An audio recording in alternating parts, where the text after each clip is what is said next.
Hello everyone, you are watching News Insights. Let's watch today's news updates.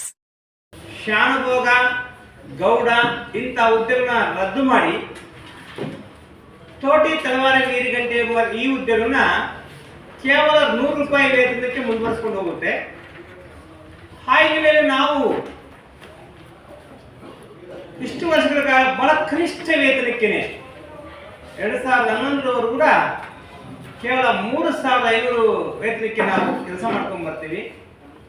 ತದನಂತರ ಆಗಿನ ಕಂದಾಯ ಸಚಿವ ಈಶ್ವರಪ್ಪ ಅವರು 3,500ರಿಂದ 3,500 7,000 ನಮಗೆ ಫ್ರೀಡಂ ಪಾರ್ಕಲ್ಲಿ ನಮ್ಮ 10,405 ಜನ ಮುಷ್ಕರ ಬಿಟ್ಕೊಂಡಾಗ 7,000 ವೇತನ ಘೋಷಣೆ ಮಾಡ್ತಾರೆ. ತದನಂತರ 7, 12 ಈಗ 15,000 ಆಗಿದೆ. ಕಂದಾಯ ಇಲಾಖೆಯಲ್ಲಿ ಗ್ರಾಮ ಸಹಾಯಕರ ಕೆಲಸ ಎಷ್ಟು ಮುಖ್ಯ ಆಗಿದ್ದು ಅಂತ ಹೇಳಿ ಸನ್ಮಾನ್ಯ ಕಂದಾಯ ಸಚಿವರು ನಮ್ಮ ಬಗ್ಗೆ ಬಹಳ ಅಭಿಮಾನದಿಂದ ಅನೇಕ ಸಭೆಗಳಲ್ಲಿ ಹೇಳಿದ್ದಾರೆ.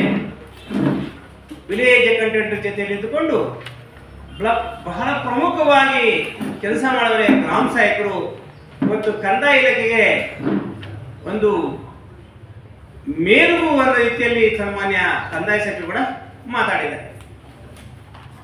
ನಾವು ಕೂಡ ಅಷ್ಟೇ ಪ್ರಾಮಾಣಿಕವಾಗಿ ಸಮಯ ಸಂದರ್ಭ ಬಂದಾಗ ಹಗಲು ರಾತ್ರಿ ಅನ್ನದಂಗೆ ನಾವು ಚುನಾವಣೆಯಲ್ಲಾಗಿರ್ಬೋದು, ಸರ್ಕಾರದ ಕಾರ್ಯಕ್ರಮಗಳಾಗಿರ್ಬೋದು, ಎಂಥ ಸಂದರ್ಭದಲ್ಲೂ ಬಹಳ ಪ್ರಾಮಾಣಿಕವಾಗಿ ಕೆಲಸ ಮಾಡ್ತಾ ಇರ್ತೀವಿ.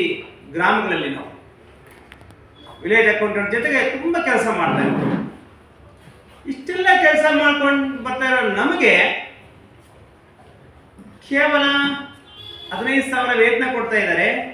ಈ 15,000ದಲ್ಲಿ ನಾವು ಹೆಂಗೆ ಜೀವನ ಮಾಡಬೇಕು, ನಾವು ಹೆಂಗೆ ಬದುಕಬೇಕು, ನಮ್ಮ ಮಕ್ಕಳ ವಿದ್ಯಾಭ್ಯಾಸ ಏನು, ನಮ್ಮ ತಂದೆ ತಾಯಿಯ ಪೋಷಣೆ ಏನು, ಮನೆ ಬಾಡಿಗೆ ಎಷ್ಟು, ನಾವು ಜೀವನ ಮಾಡೋಕ್ಕೂ ತುಂಬ ಕಷ್ಟ ಆಗಿದೆ. ಅದಕ್ಕೆ ಕಳೆದ ಸುಮಾರು ವರ್ಷಗಳಿಂದ ನಾವು ಹೋರಾಟ ಮಾಡ್ಕೊಂಡು ಬಂದಾಗ ಕಳೆದ 1 ವರ್ಷದಿಂದ ಬೆಳಗಾವಿ ಅಧಿವೇಶನದಲ್ಲಿ ಸನ್ಮಾನ್ಯ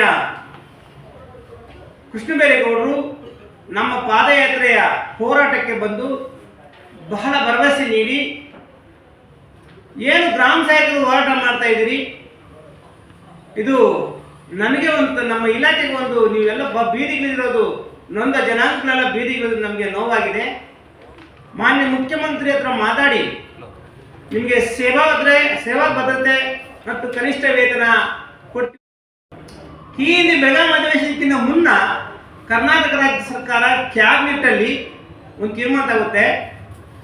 10 ಲಕ್ಷ ಇಡಗಂಟು ಗ್ರಾಮ ಸಹಾಯಕ ಕೊಡ್ತೀವಿ, 27,000 ವೇತನ ಕೊಡ್ತೀವಿ, ಸೇವಾ ಭದ್ರತೆ ಅಥವಾ ಡಿ ಗ್ರೂಪ್ ಕೊಡ್ತೀವಿ ಅಂತ ಸರ್ಕಾರ ತೀರ್ಮಾನ ತಗೊಂಡು ಆ ತೀರ್ಮಾನದಂತೆ ಕ್ಯಾಬಿನೆಟ್ಟಲ್ಲಿ ತೀರ್ಮಾನವಾಗಿರೋ ತೀರ್ಮಾನದಂತೆ ಸನ್ಮಾನ್ಯ ಕ್ಯಾಬಿನೆಟ್ ಸಚಿವರು ಮತ್ತು ಕಾನೂನು ಸಚಿವರಾಗಿರುವ ಪಟೇಲ್ ಸಾರು ಎಚ್ ಕೆ ಪಟೇಲ್ ಅವರು ಮಾತಾಡ್ತಾರೆ.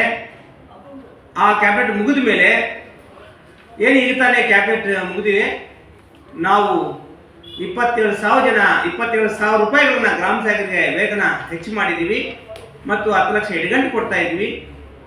ಸೇವಾ ಭದ್ರತೆ ಮತ್ತು ಡಿ ಗ್ರೂಪು ಅವ್ರು ಏನು ತೀರ್ಮಾನ ತಗೊಂಡ್ರೆ ನಾವು ಅದು ಮಾಡಕ್ಕೆ ರೆಡಿ ಇದೀವಿ ಅಂತೇಳಿ ಸನ್ಮಾನ್ಯ ಕಾನೂನು ಸಚಿವರು ಎಲ್ಲ ಮಾಧ್ಯಮದ ಮುಂದೆ ಹೇಳಿದ್ದು, ಇವತ್ತು ಕೂಡ ಎಲ್ಲ ಟಿವಿಗಳಲ್ಲಿ ಬಂದಿದ್ದು ಕೂಡ ಇವತ್ತು ದಾಖಲಾತಿ ಇದೆ, ಮತ್ತು ಪತ್ರಿಕೆಯಲ್ಲಿ ಬಂದು ಕೂಡ ನಮ್ಮ ಹತ್ರ ದಾಖಲಾತಿ ಇದೆ.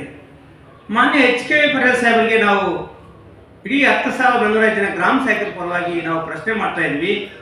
ಸನ್ಮಾನ್ಯರೇ, ನೀವು ಕ್ಯಾಬಿನೆಟ್ ಮುಗಿದ ಮೇಲೆ ಅವತ್ತು ಮೀಡಿಯಾ ಮುಂದೆ ಮಾತಾಡಿದ್ದು ಸುಳ್ಳ, ಇಲ್ಲಾಂದ್ರೆ ಕ್ಯಾಬಿನೆಟ್ ತೀರ್ಮಾನ ಆಗೈತಾ ಇಲ್ವಾ? ಮತ್ತೆ ಈ ಒಂದ್ ವೇಳೆ ಕ್ಯಾಬಿನೆಟ್ ತೀರ್ಮಾನ ಆಗಿದ್ರೆ ಈಗ ಬಜೆಟ್ ಅಲ್ಲಿ ಯಾಕೆ ಅನೌನ್ಸ್ ಮಾಡಲಿಲ್ಲ? ನಮ್ಮದೇನು 10,405 ಜನ ಗ್ರಾಮ ಸಹಾಯಕರದು ಈಕ್ವಲಿ ನಮಗೆ 1,00,000 ಸಂಬಳ ಮಾಡಿ 50,000 ಸಂಬಳ ಮಾಡಿ ಅಂತ ಕೇಳ್ತಾ ಇಲ್ಲ. ಸುಪ್ರೀಂ ಕೋರ್ಟ್ ತೀರ್ಪಿನ ಅನ್ವಯ ಕೇವಲ 27,000 ಅದು ಕನಿಷ್ಠ ವೇತನ. ಸುಪ್ರೀಂ ಕೋರ್ಟ್ ತೀರ್ಪು ನಿಮ್ಮ ಹತ್ರ ಇದೆ, ಅದು ನೀವು ಕೂಡ ನಿಮ್ಮ ಹೇಳಿಕೆಯಲ್ಲಿ ಬಳಸಿದಿರಿ. ನೀವೇ ಕ್ಯಾಬಿನೆಟ್ ತೀರ್ಮಾನ ತಗೊಂಡಿದ್ದು, ಈಗ ಯಾಕೆ ಬಜೆಟ್ ಅಲ್ಲಿ ನಮ್ದು ಘೋಷಣೆ ಮಾಡೋಕ್ಕಾಗಿಲ್ಲ. ನಾವೇನು ಪಾಪ ಮಾಡಿದ್ವಿ? ಈಗ ಬಡ್ಜೆಟಲ್ಲಿ ಕೇವಲ 5 ಲಕ್ಷ ಇಟ್ಕೊಂಡ ಅಂತ ಹೇಳಿದಿರಿ. 10 ಲಕ್ಷ ಹೇಳಿದ್ದು ನೀವೇ ಕ್ಯಾಬಿನೆಟ್ ಮೀಟಿಂಗಲ್ಲಿ, 27,000 ವೇತನ ಹೇಳಿದ್ದು ನೀವೇ. ಈಗ 5 ಲಕ್ಷ ಇಟ್ಕೊಂಡ ಅಂತ ಹೇಳ್ತಾ ಇದ್ದೀರಿ. ಸನ್ಮಾನ್ಯರೇ, ಯಾಕೆ ಅನ್ಯಾಯ ಮಾಡ್ತಾ ಇದ್ರಿ? ಈಗೇನಂತ ಇದ್ರಿ? ಮೊನ್ನೆ ಮಾನ್ಯ ಶಾಸಕರೊಬ್ಬರು ಹುಬ್ಳಿ ಮತ್ತು ಧಾರವಾಡದವರು ಕೇಳ್ತಾರೆ ಪ್ರಶ್ನೆ, ಮಹೇಶ್ ತೆಂಗಿನಕಾಯಿ ಅಂತೇಳಿ. ಅವರು ಮಾತಾಡಿದ್ದಕ್ಕೆ ಸನ್ಮಾನ್ಯ ಸಚಿವರು ಎಂತ ಉತ್ತರ? ಕನಿಷ್ಠ ವೇತನ ಕೊಡಕ್ ಬರಲ್ರಿ ಅಂತಾರೆ. ಬೇರೆ ನೌಕರಿಗೆಲ್ಲ 10 ಲಕ್ಷ ಇಟ್ಕೊಂಡು ಕೊಟ್ಟಿದ್ದೀರಿ, ನಮ್ಗೆ 5 ಲಕ್ಷ ಇಟ್ಕೊಂಡು ಕೊಟ್ಟಿದ್ದೀರಿ. 5 ಲಕ್ಷ ಇಟ್ಕೊಂಡು ಕೊಟ್ಟಿದ್ದೀವಿ ಸಾಕು ಅಂತೀರಿ. ಯಾಕೆ ಈ ರೀತಿ ದ್ವಂದ್ವ ನೀತಿಗಳು ಸರ್ಕಾರ ಮಾಡ್ತಾ ಇದ್ದೀರಿ?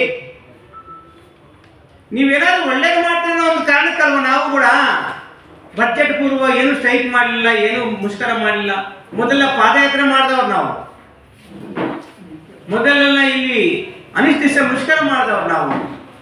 ಸನ್ಮಾನ್ಯ ಕೃಷ್ಣಬೈರೇಗೌಡರು ಕಂದಾಯ ಸಚಿವರಾದ್ಮೇಲೆ ಅವರು ಎಲ್ಲರೂ ಕೂಡ ಪ್ರಾಮಾಣಿಕ ಕೆಲಸ ಮಾಡ್ತಿದ್ದಾರೆ.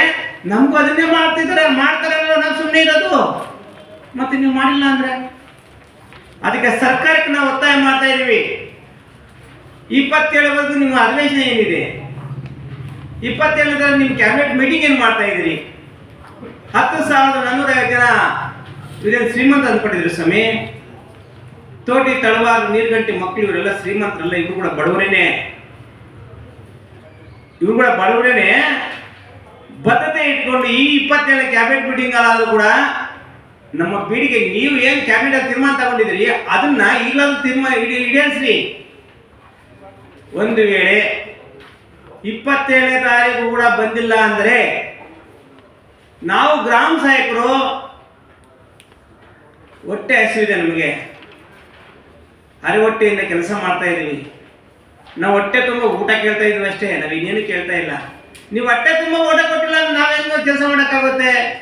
ಆವಾಗ 27 ನಂತರ 10,450 ಜನ ಗ್ರಾಮ ಸಹಾಯಕರು ಅನಿರ್ದಿಷ್ಟ ಮುಷ್ಕರ ತಗೊಂತೀವಿ. ಅನಿರ್ದಿಷ್ಟ ಮುಷ್ಕರ ಸರ್ಕಾರಕ್ಕೆ ಮತ್ತೊಂದು ಗಮನಕ್ಕೆ ತರ್ತಾ ಇದ್ದೀವಿ. ಈಗಲೇ ಕೂಡ ಬಜೆಟ್ ಅಧಿವೇಶನದಲ್ಲಿ ನಾವು ಸ್ಟ್ರೈಕ್ ಮಾಡ್ಬೇಕು ಅಂದ್ಕೊಂಡಿದ್ದೀವಿ. ಸರ್ಕಾರಕ್ಕೆ ಮುಜುಗರ ಆಗಬಾರ್ದು. ಬಜೆಟ್ ಅಧಿವೇಶನ ನಡೆಯುವಾಗ ಗ್ರಾಮ ಸಹಾಯಕರ ಪಾತ್ರ ಬಹಳ ಪ್ರಮುಖ ಆಗಿರುತ್ತೆ. ನಾವೆಲ್ಲ ಅಲ್ಲಿ ಅನಿರ್ದಿಷ್ಟ ಮುಷ್ಕರ ಮಾಡಿದ್ರೆ ನಿಮ್ಮ ಬಜೆಟ್ ಅಧಿವೇಶನ ನಡೆಯೋದೇ ಕಷ್ಟ ಆಗುತ್ತೆ. ಆ ಒಂದು ಕಾರಣಕ್ಕೆ ಇಡೀ 7 ಕೋಟಿ ಕನ್ನಡಿಗರ ಒಳ್ಳೆ ಕೆಲಸ ಈ ಬಜೆಟ್ ಅಲ್ಲಿ ಅಧಿವೇಶನದಲ್ಲಿ ಮಾಡ್ತಾ ಇದ್ದೀರಿ. ಅಷ್ಟು ಜನಕ್ಕೋಸ್ಕರ ಅವ್ರಿಗೆಲ್ಲ ಒಳ್ಳೇದಾಗಲ್ಲ ಅನ್ನೋ ಒಂದೇ ಒಂದು ಕಾರಣಕ್ಕೋಸ್ಕರ ನಾವು ಯಾವುದೇ ಒಂದು ಅನಿರ್ದಿಷ್ಟ ಮುಷ್ಕರ ಮತ್ತೊಂದು ಮಾಡಕ್ ಹೋಗಿಲ್ಲ.